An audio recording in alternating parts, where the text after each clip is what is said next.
Welcome to the Word for Life podcast, a daily devotional covering the entire Bible from Genesis to Revelation.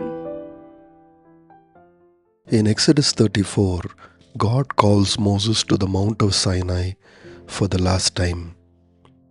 In the previous chapters, we saw how Israel had broken the covenant.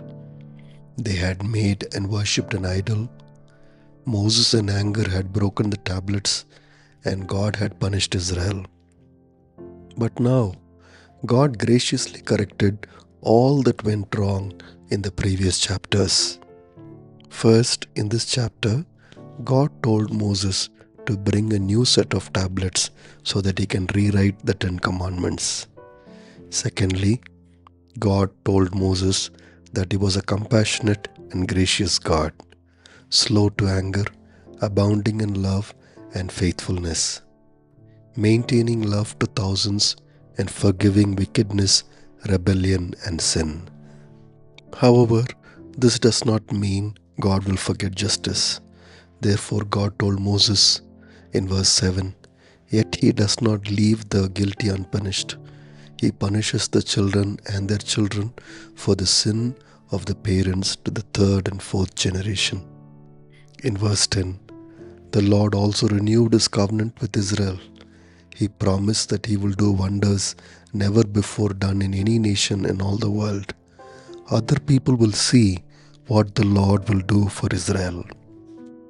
Thirdly, from verses 11 to 26, the Lord graciously repeated the laws which he had already given to Israel, so that Israel will be careful not to sin again. Finally, God honored Moses before all Israel. You see, before the golden calf incident, Israelites had rejected Moses.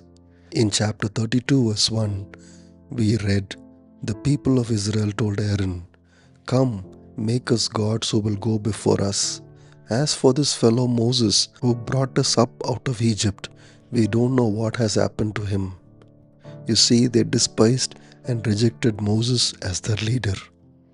But now, when Moses came down from Sinai after being with the Lord for 40 days and 40 nights, the Lord made his face radiant.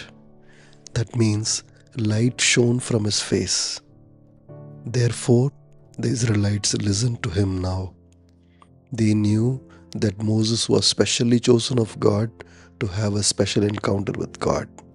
Friends, our God is a God of grace and mercy. Even in anger, he remembers mercy. He gives grace to the humble. Here Israel and Moses humbled themselves before the Lord, and they received great mercy. Friends, believers can slip and fall into sin. Yet a holy God, though he might chastise us, will ultimately honor our humility and receive us with great grace. Thanks for listening. We'll see you tomorrow for the next episode of the Word for Life podcast.